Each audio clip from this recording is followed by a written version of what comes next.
So, what exactly was this? I can't control what people think this was. I can only tell you my intentions.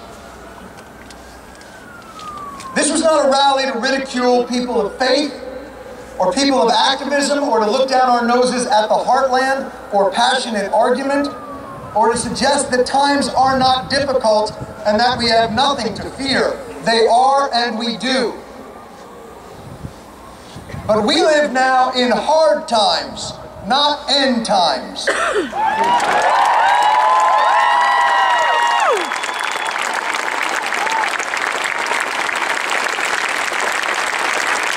we can have animus and not be enemies.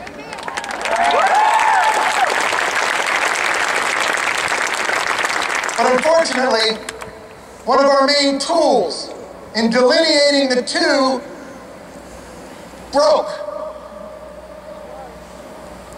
The country's 24-hour Politico pundit perpetual panic conflictinator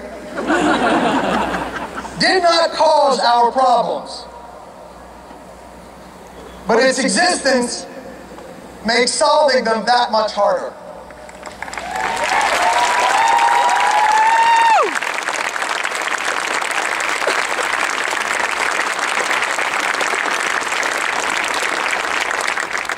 The press can hold its magnifying glass up to our problems, bringing them into focus, illuminating issues heretofore unseen. Or they can use that magnifying glass to light ants on fire.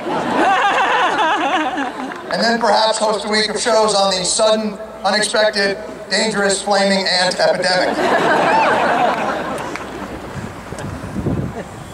If we amplify everything, we hear nothing.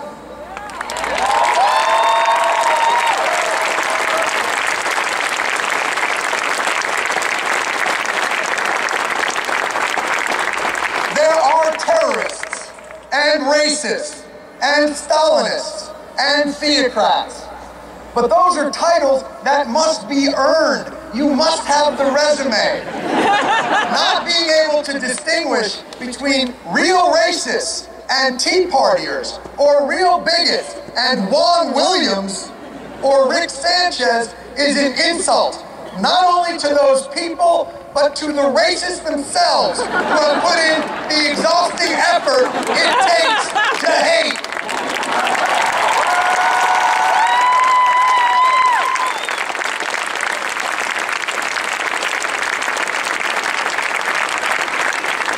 Just as the inability to distinguish terrorists from Muslims makes us less safe, not more.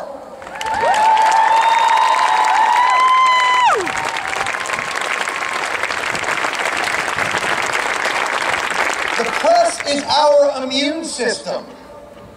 If it overreacts to everything, we actually get sicker and perhaps eczema. And yet, with that being said, I feel good. Strangely, calmly good.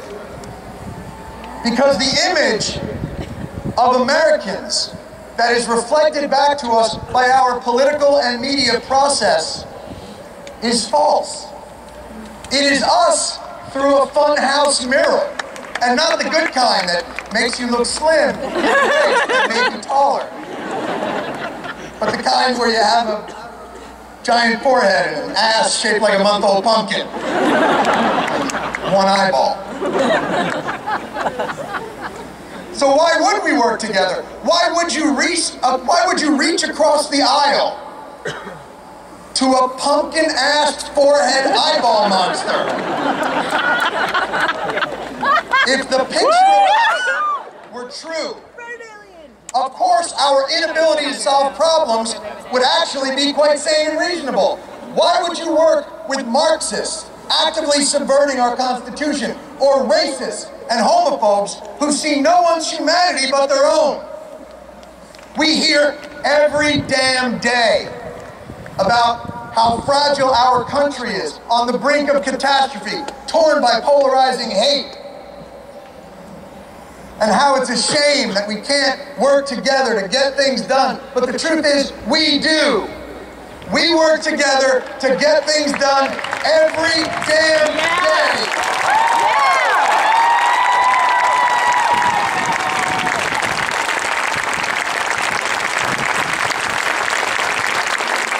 The only place we don't is here or on cable TV. But Americans don't live here or on cable TV. Where we live, our values and principles form the foundation that sustains us while we get things done, not the barriers that prevent us from getting things done. Most Americans don't live their lives solely as Democrats, Republicans, liberals, or conservatives. Americans live their lives more as people that are just a little bit late for something they have to do.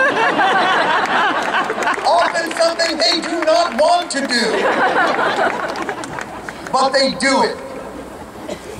Impossible things every day that are only made possible through the little reasonable compromises we all make. Look on the screen. This is where we are. This is who we are. These cars. That's a school teacher, probably thinks his taxes are too high. He's going to work. There's another car. A woman with 2 small kids can't really think about anything else right now. There's another car swinging. I don't even know if you can see it. The lady's in the NRA and loves Oprah. There's another car. An investment banker. Gay, also likes Oprah.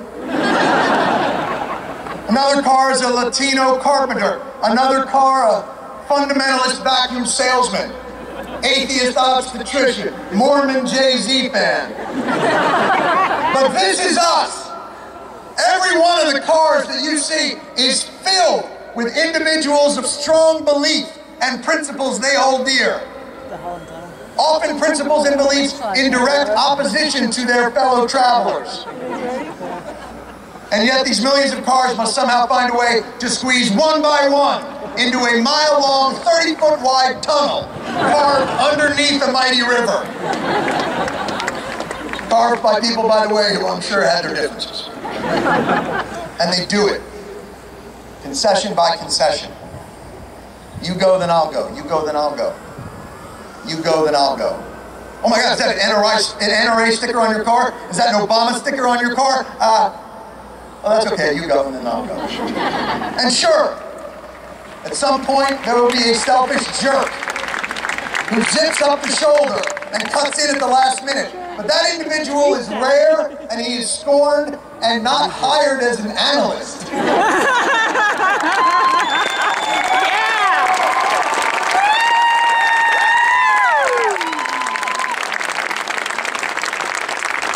Because we know instinctively as a people that if we are to get through the darkness and back into the light, we have to work together. And the truth is, there will always be darkness. And sometimes the light at the end of the tunnel isn't the promised land. Sometimes it's just New Jersey.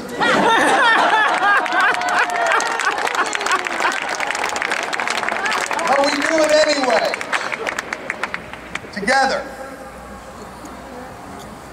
If you want to know why I'm here and what I want from you, I can only assure you this. You have already given it to me. Your presence was what I wanted.